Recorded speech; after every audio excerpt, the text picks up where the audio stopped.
Hi, good morning, friends. Welcome to the Bright Side. I am Pharmacist Ben. 844-236-6010 is our number on the Bright Side. We love hearing from you if you have questions about health, nutrition, prescription drugs. If you want to wean yourself off your meds and get on a good nutritional supplement program, we're here for you. 844-236-6010 is our number on the Bright Side. If you want to purchase longevity products, call 866-735-2470, 866-735-2470, or head to brightsideben.com, pharmacistben.com, or criticalhealthnews.com. You can purchase longevity products off the website. You can also click on the Join the Team link if you want to sign up to join the Bright Side Ben team and start a longevity business, start a home-based business if you're an entrepreneur, if you like the entrepreneur lifestyle, if you have benefited from nutritional supplementation, or if your family or loved ones have benefited from nutritional supplementation, and you want to pay it forward, the longevity business opportunity can be an ideal way to make a statement about the power and importance of a good nutritional supplement program and help change the world at the most fundamental place there is, which is the level of our individual health. Call 866-735-2470 for more information, or click on the Join the Team link at brightsideben.com, pharmacistben.com, or criticalhealthnews.com. Our number 844-236-6010. We'll get to your calls in our next segment. Gayani De Silva. Dr. Gayani De Silva will be with us at the bottom of the hour. Dr. De Silva is an MD and a psychiatrist and an author. She specializes in working with teens, but we're going to talk today about something she calls toxic positivity.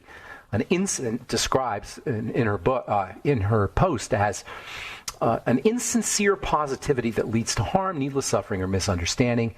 It diminishes the real suffering that everyone experiences from time to time. She calls it toxic positivity. And we'll talk to Gayani De Silva about that today. I was reading an article this morning about Tony Hsieh. Tony Hsieh is one of the founders, co-founder of Zappos, the shoe internet behemoth, billion-dollar company. And Tony died, unfortunately. He's only 46 years old. He died in a fire. But according to this article, he sold his company for $1 billion at the age of 46, $1 billion, and he became very depressed for some reason. He became very depressed. This is a guy who wrote a book called Selling Happiness, about how to be happy, about how to live a fulfilled and happy life. And he ended up selling his company for $1 billion, and according to this article anyway, he became addicted to drugs and alcohol and suffered from, quote, escapist tendencies, became depressed, and spiraled downward after he sold his company for $1 billion. This is the guy who wrote a book called Selling Happiness, which is somewhat ironic. And it makes me think of this whole idea of Gayani De Silva's concept of toxic positivity, an insincere positivity that leads to harm. Sometimes people who seem to be really happy are not so happy.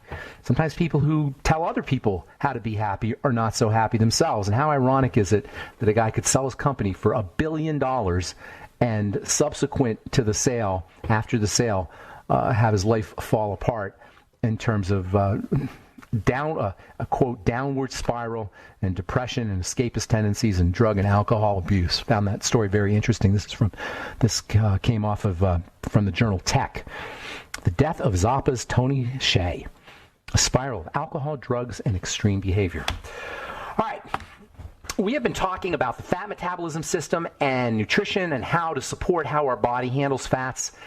We said that the vitamin-like substance used to be called vitamin B4, now called choline, is important. Chol, C-H-O-L, is a prefix that refers to the Greek term for bile. There's an interesting relationship between something called betaine, B-E-T-A-I-N-E, betaine, and choline. They're turned into each other. Choline is turned into betaine, betaine is turned into choline, and all of this is involved in a very interesting biochemical process that is, according to some people anyway, even more important than antioxidation. We always hear about how important antioxidants are, but this process called methylation, according to some scientists, is even more important. Certainly it's as important as antioxidation. Methylation involves sticking a methyl group onto various substances to activate them, especially important for neurotransmitters. It's also important for detoxification of a very important toxin called homocysteine. Methylation, the sticking of a methyl group, think Tinker Toys always. I always hesitate to say a methyl group because if you don't understand chemistry, that can sound like kind of gibberish, but just think of Tinker Toys. A methyl group is like a little Tinker Toy that goes on to a bigger Tinker Toy.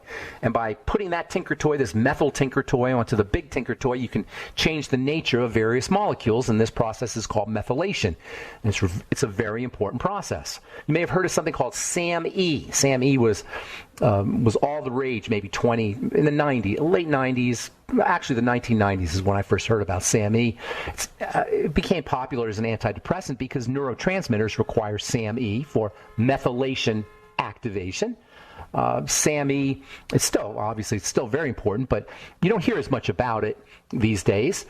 SAMe is marketed as a natural supplement for depression, and some psychiatrists believe that it's just as powerful an antidepressant as drugs, according to Dr. Richard Brown, associate professor of clinical psychiatry at Columbia University and the author of the book Stop Depression Now, with the subtitle SAMe, the breakthrough supplement that works as well as prescription drugs in half the time with no side effects. Now, I don't know about all that, but certainly it's not as toxic as prescription drugs. By the way, if you're on an antidepressant prescription drug and you're wondering about how effective it is or how the problems associated with it, read a book called The Emperor's New Drugs by a psychiatrist named Erwin Kirsch, who actually came to the conclusion upon doing a lot of research on studies.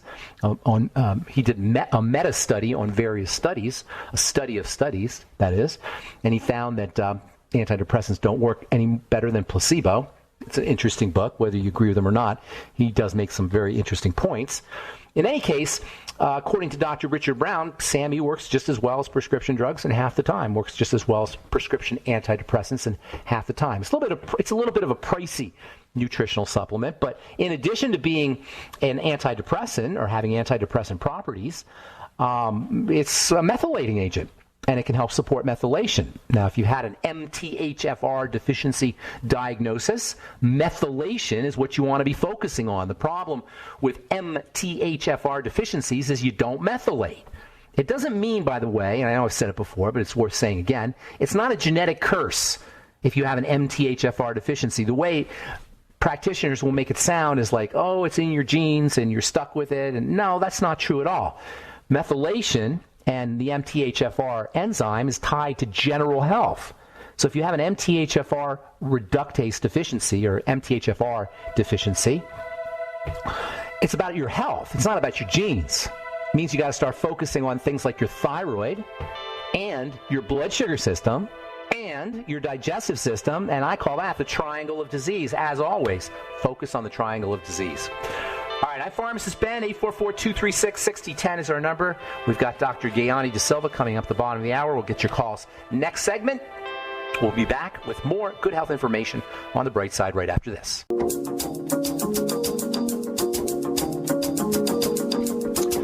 All right, we're back on the bright side. I'm Pharmacist Ben. 844-236-6010 is our number, and we have lines open for you. If you're on hold, hang tight. We'll get to your calls here in just a sec. Dr. Gayani De Silva will be with us at the bottom of the hour. We're going to talk about toxic positivity, insincere positivity that leads to harm, needless suffering and misunderstanding. Inauthenticity is what you could call it. Not being yourself, not being true to yourself, not being authentic, which is a fundamental mental health issue, not being authentic. False happiness in this case. Tony Hsieh,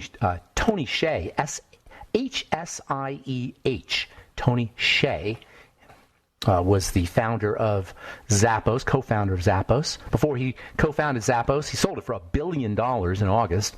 Before he co-founded Zappos, he actually sold another company when he was in his 20s for $265 million in his mid-20s. He sold a company called Link Exchange to Microsoft. So this guy definitely knew how to make money. And he also wrote a book called Serving Happiness, so he was all about helping people be happy, but apparently Tony did not know how to be happy himself, and unfortunately Tony died over the weekend, I believe it was, from injuries that he suffered in a house fire. But apparently Tony was in a downward spiral of alcohol, drugs, and extreme behavior, and he was about to check himself into rehab, which goes to show you that just because you write a book on happiness doesn't mean you're happy, and just because you have $1 billion in the bank doesn't mean you're satisfied with how your life is going. Cautionary tale there. All right, Gianni De Silva will be with us at the bottom of the hour. We're going to talk about toxic positivities. Our number 844-236-6010. So we're talking SAMe, methylation, according to Dr. Richard Brown in the book Stop Depression Now. SAMe works as well as prescription drugs in less time. At least 14 double-blind studies have found that IV, intravenous, and IM, intramuscular preparations of SAMe were more effective than placebo and comparable to well-known antidepressants like imipramine and amitriptyline and clomipramine, according to a review published in the Journal of Clinical Psychiatry in June 2017. Quote, promising but limited evidence for the efficacy and safety, unquote, for the use of SAMe as a standalone treatment for depression and also to support the effectiveness of other antidepressants. The review also found that SAMe could be effective in reducing the symptoms of other cognitive and psychotic disorders, as well as substance abuse issues, according to Dr. Patricia Gerbarg, professor of psychiatry at New York Medical College and co-author of the review where is this review? The review that was in the Journal of Clinical Psychiatry. SAMe, quote, SAMe works faster and doesn't cause many of the side effects that occur with prescription antidepressants like weight gain or sexual dysfunction. Another study, this one in 1987, published in the journal Cell Biology Reviews, found that depressed people who took SAMe with their prescription antidepressant improved in 10 days, which, as anyone who's ever been medicated for depression knows, is pretty amazing. Basically, SAMe is a methylating agent. It methylates neurotransmitters. It methylates various substances like homocysteine, which has a toxic effects. We're going to talk about homocysteine here in the coming days as we continue discussing methylation. All of this has to do, by the way, with choline and also something called betaine, which I am absolutely in love with. So many wonderful benefits associated with betaine. You've heard of betaine HCl, I'm sure. We've talked about betaine HCl as being an important digestive aid supplement, basically because of its HCl, and we'll continue talking about that in the coming Brightside episodes. We'll also continue talking about SAMe, homocysteine, and methylation as well. All right. Dr. Gianni De Silva at the bottom of the hour. We're going to talk about toxic positivity. Time to hit the phones. 844-236-6010 is our number, and we do have lines open for you. Let's go to Texas and say good morning to Chris. What's up, Chris?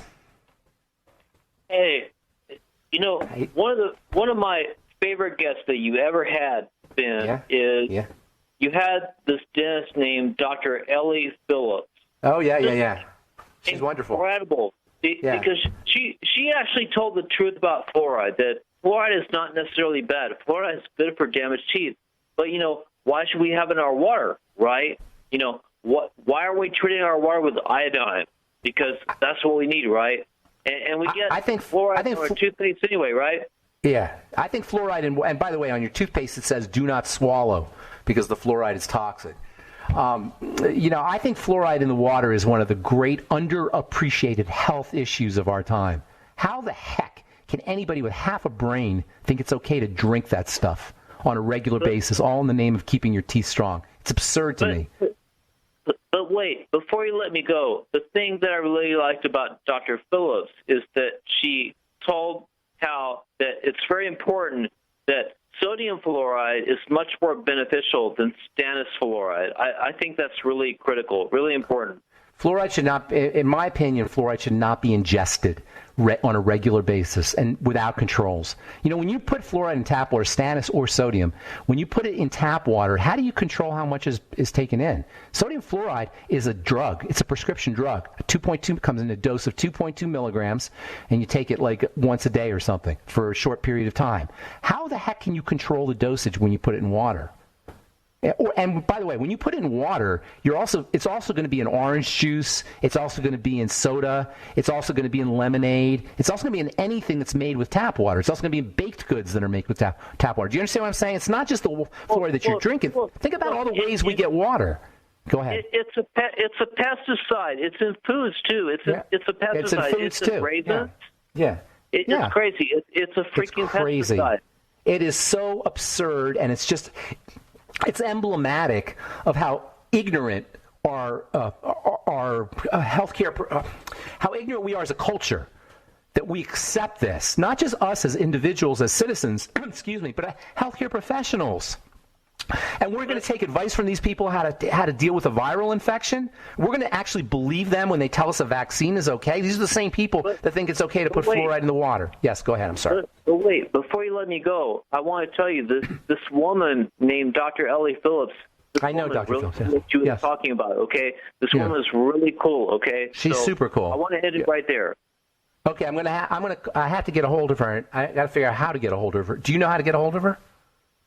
I don't, but okay, I'm going to get a hold of her. I'm going to have her back on because I've been meaning to do that. I am 50 years old. I've got 50-year-old teeth, so you know what? I listen every time you have a dental expert. I listen. Okay, it's great. Okay. Thank you. Okay, you bet. Is that it? Thank you. That's it? Yes. Okay, good. Thank you, Chris. I appreciate it. The whole fluoride thing just blows me away that we accept that as a culture. That somehow, and I don't care if you hear, the medical model, the medical folks will tell you, oh, well, it saves teeth and we prevent cavities, blah, blah, blah. It doesn't matter. At what expense are you saving teeth and preventing cavities? There's so many better ways to prevent cavities than to drink this toxic stuff. It's awful. Now, I personally try to stay away from tap water, but it's everywhere. If you're eating a processed food that's made with water, likely it's going to have fluoride in it.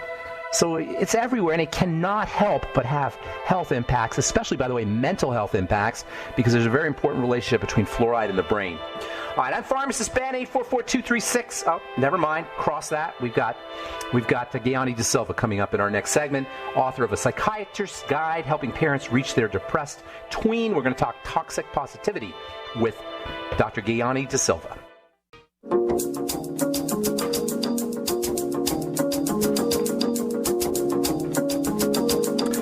Okay, we are back on the bright side. I'm Pharmacist Ben. Thanks for joining us. We're on the air Monday through Friday, 8 to 9 Pacific and 10 to 11 Central Time, and 24/7 on the archive page at benfuchsarchives.com. Thank you to Peter in the UK for setting that up. We also have an archive page at brightsideben.com. You could purchase longevity products at brightsideben.com, pharmacistben.com, and criticalhealthnews.com.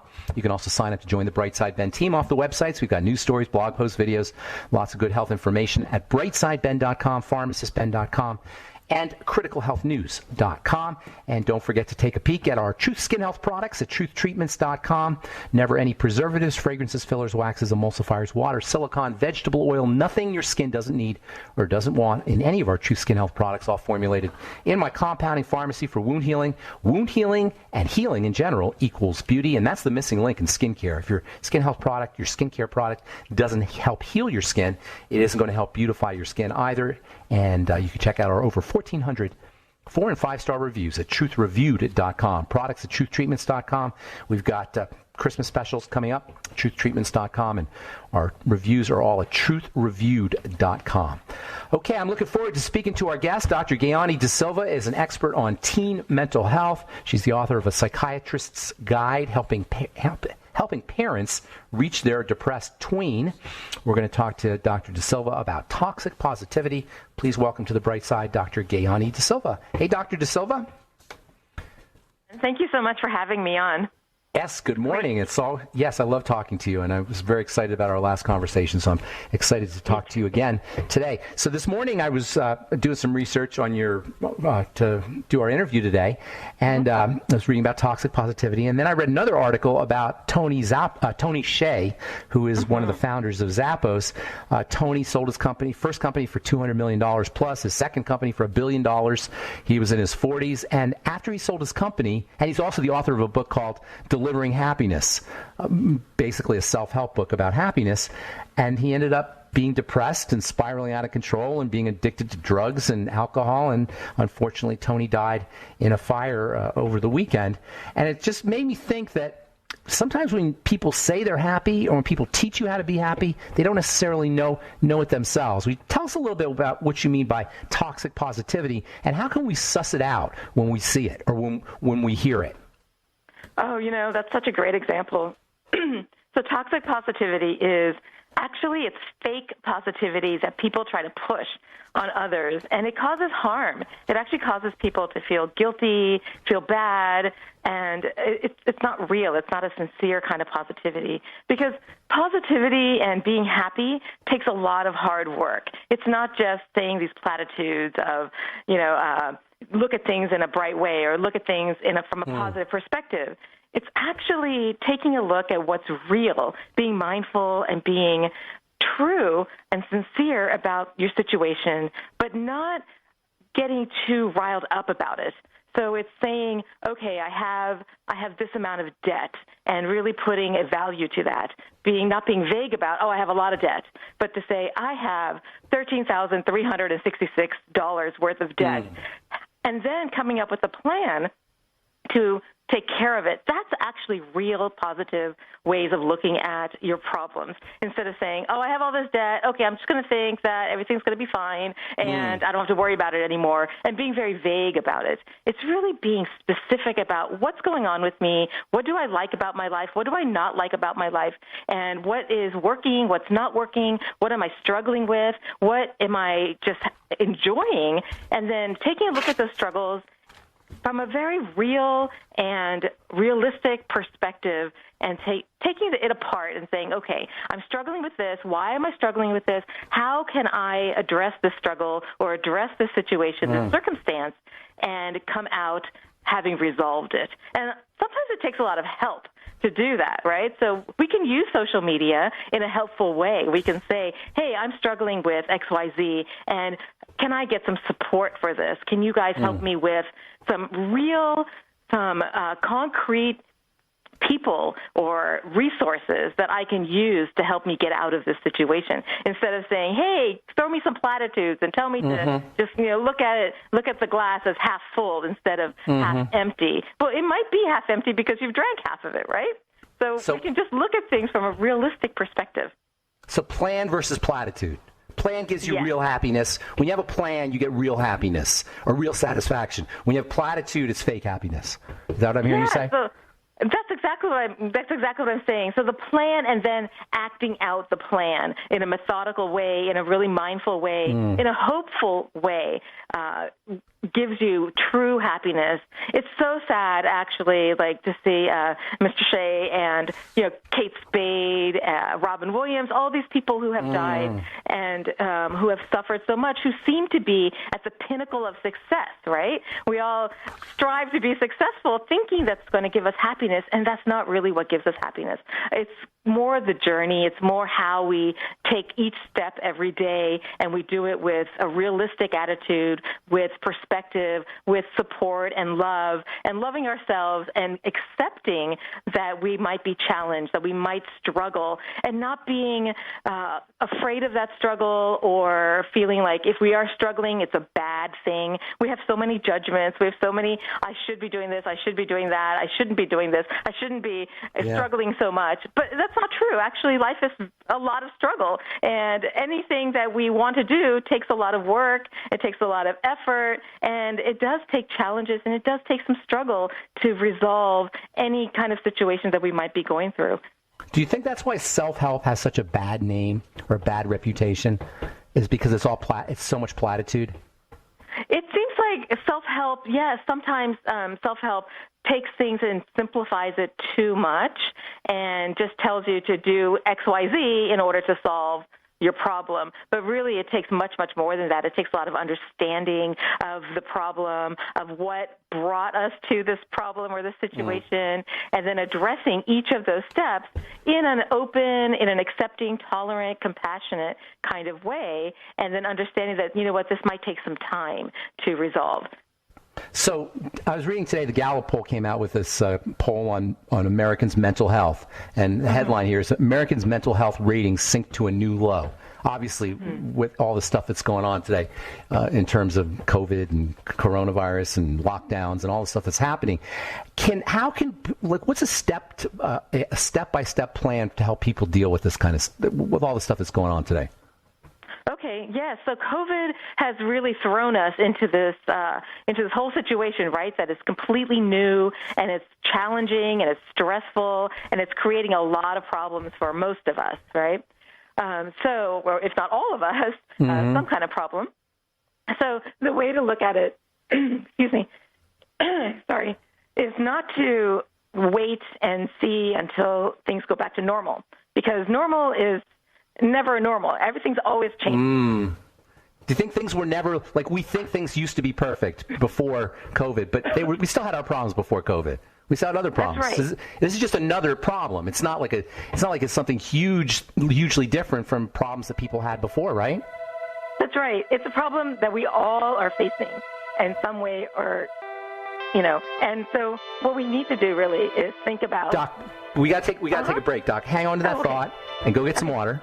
And we got to take we got to take a quick break. We'll be back and we'll cover that when we come back. Dr. Gayani De Silva is with us, author of A Psychiatrist's Guide, helping parents reach their depressed tween. More with Dr. De Silva right after this.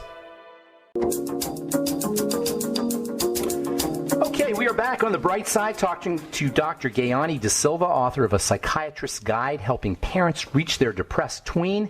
So, Dr. De Silva, before we went to break, we want an action plan here for dealing with COVID. I love the idea of plan versus platitudes. So what's a step-by-step way that we can deal with the mental health challenges that are going on, have been going on for the last year? Okay, so the first thing to do, Dr. Ben, is to accept that this is a difficult and challenging time. Acceptance is always key, and that we might have some struggles. So to be very realistic about that, this is going to be a tough, challenging time for us. And we don't know when the end is going to be, but we can be hopeful that it will be sooner rather than later. The second thing to do is to basically make a list of what you anticipate or what you know the struggles and challenges will be for this time. And then from that list, you can go one by one methodically and make a plan for how to tolerate or handle or resolve that challenge.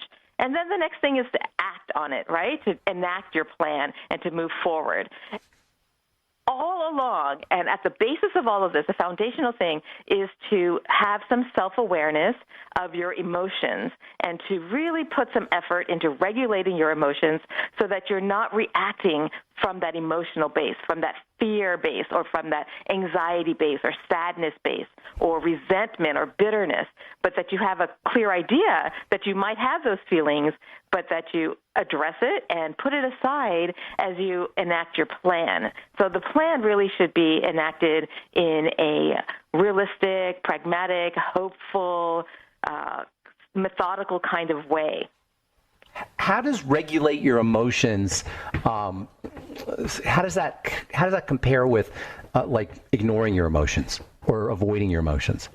Oh, right. So avoiding or ignoring your emotions is an extremely unhealthy thing to do. That's when we use platitudes, right? If we're angry and then we say, oh, we shouldn't be angry, look at it from the other side. Well, looking at it from the other point of view is a helpful thing to do, but we have to acknowledge our anger. We have to acknowledge our feelings, our bitterness, our resentment, and then acknowledge it without judgment. So we just say, hey, I feel angry about the situation. And I'm sure a lot of people, if not all of us, have at least at one point during this COVID situation, this pandemic, have felt angry that we can't do some of the things that we want to do. We can't have these large Thanksgiving gatherings. We can't travel and see our loved ones. We're being told what to do. There's an element of loss of control because we're being told what to do. Things that we don't want to do. We got to wear a mask. We got to get a vaccine. We got to stay in the house. We can't leave. We can't exercise. People are they're imposing their will upon us. It's very easy to freak out at that, no? Right. Yes. No, nobody likes to be told what to do. I mean, children can tolerate it a little bit more because they're used to it from adults. However, adults do not like to be told what to do. We like to make our own decisions. And this is part of the problem with toxic positivity too, right? Like on social media when people say, oh, you should do this or you should think this way. Well, that immediately elicits a defensive response. Whenever we're told what to do, we're like, whoa, wait a minute. Who are you to tell me what to do? Who are you to tell me to wear a mask? Who are you to tell me to get a vaccine? Who are you to tell me to stay at home? You don't know what my life is like. You don't know what I go through. So that's our initial, it's a very common, normal response, right? But it's our initial response. So when we have the response, we can acknowledge it and say, okay, I'm being a little defensive about this, but let me take a step back and let me see see what the validity of what somebody's asking me to do is. And is it worthwhile? Is it realistic? Is it something that I really want to do because it will keep me safe, it will keep my loved ones safe, it'll keep my community safe, and things will open up quicker, and this pandemic will get done quicker, and we can get back to traveling and visiting people. Do you think resistance is ever valuable? Resistance to being controlled? I think so. It's a defensive response, so it is there unconsciously to help us keep ourselves safe. So we don't want to just willy-nilly do whatever anybody tells us to do, right? Uh-huh. So that resistance is that. Mm-hmm. So the resistance, it's also counterproductive because resistance implies some kind of tension. So yes, resistance is important. I understand what you're saying about survival, but what about the idea that resistance promotes a sort of tension that is counterproductive? It absolutely is. So it's our initial defensive response to be resistant, but we need to use our higher consciousness, our higher egos, and our cognitive abilities and say, wait a minute, why am I being so resistant to this? This is where self-awareness really comes into play, because if we're self-aware of our resistance and we're open and we're compassionate with ourselves and tolerant, we can take a look at that resistance without being judgmental and say, wait a minute, why am I resisting this so much? Because it does seem like a lot of people who with advanced degrees and who have been studying this are giving this advice. Maybe I should take a look at it. Maybe I should consider this. And then we can move from that emotional response, that passive, unconscious response, to a more active, cognitive, realistic perspective, a pragmatic response, and start to evaluate the data and make a decision that is informed and intelligent and helpful for us. Do you think there's an element of a true, authentic self that we don't know we have or we're not familiar with? Yes, I think we all have lots of that authenticity inside of us, but you know what? It's blanketed, it's like coated or shelled by all our defenses because of our life experiences and the hurts that we might have had or the challenges and our feelings getting hurt or our physical being hurt. We develop these shells around our authentic self and we're afraid to show it. But as we take a look at it and we allow for our authentic self to emerge, then we actually have real happiness and we can feel real joy because we can accept ourselves. Do you help people find their authentic self when you're in therapy? Or when you're doing your therapy? I do. Absolutely, yes. That's the goal, really, is for people to be authentic and to feel good about their authenticity and to feel accepting. How do I do that? Well, yeah. I maintain a stance or a way of being with my patients where I fully accept them. I unconditionally like them, I care about them, and I do not project any sort of judgment onto them as much as I can. So I practice a lot of self-awareness, especially when I'm with my patients. And I listen and I hear and I hold all of their insecurities and their vulnerabilities, and I encourage them to look at themselves with compassion. I do that by role modeling myself, by being very compassionate and kind and gracious to my patients. How about vulnerable? Do you model vulnerability? I do. And the way I do that is in the dynamic, if there is something that comes up, I show my feelings as well, or I express them. I don't get overwhelmed by them, so I model that as well. So I self-regulate my own emotional response. But if something's sad, I do allow my eyes to get teared up. I do lean in. I do hold their hand. I do tell them, this is very sad, and I feel this. I allow their feelings to resonate with me and their vulnerabilities to resonate, and I reflect that back.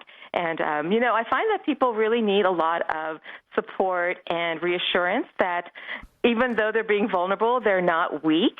They're actually strong, and they can find their strength in their vulnerability. And the more they allow for their vulnerability and share it, the more they allow themselves to be strong and to allow people to really care about them, which strengthens relationships, which actually is a gift to another person when you show your vulnerability and they are able to accept your vulnerability and support you and give you that unconditional love. It's a gift to the other person as well. It sounds like everything you're talking about is like being a parent, or is like being a good parent. It is so much like that. That is so true. Yes. So being a parent and being a therapist have a lot in common. Yes, we unconditionally love our children. We accept all that they do, but then we reflect back to them, right? We try to tell them that, hey, what you just did, how do you feel about that? You might want to do it a different way next time, or we might be a little more directive and say, that's against the rules. But we do it in a loving, unconditional, sometimes firm, sometimes more gentle kind of way that is attuned to your children. So some kids, do really well with a lot of direction and clear cut, no, you can't do this. You must do it this way. Some kids do that, but other kids, you say no to them and they just fall apart and they start to cry and they're just, they're just same with patience, probably. Same with patience? Same with patience, absolutely. Yeah. So we're always kind of modulating. We're always kind of paying attention to what we say, how we are, how it reflects back in the patient, how they're taking it. And so if they're able to take it and they're able to move with you, then you're on the right track, right? But if they are getting too resistant and they dig in their heels, then, you're pushing a little too hard and you need to pull back and be a little more gentle, a little more accepting, a little kinder, a little more expressive of your own vulnerability, and just kind of back off a little bit. I hope you have kids, Dr. DeSilva. I do. I have one. Oh, you must be you must be an amazing parent, because these are all, being a parent and being a therapist sound like they're almost exactly the same thing. Dr. DeSilva, we're out of time. Thank you so much for being on the bright side. The book is A Psychiatrist's Guide Helping Parents Reach Their Depressed Tween. How do people get a hold of you real quick? We only have a few seconds here. Well, they can get a hold of me on my website, drgayani.com. drgayani.com, G-A-Y-A-N-I. Thank you, Dr. DeSilva. Yes. Have a great day. Thanks. And that's all the time we have for today on the bright side. Thanks for listening. I'm Pharmacist Ben. We'll talk to y'all later, folks. Bye for now.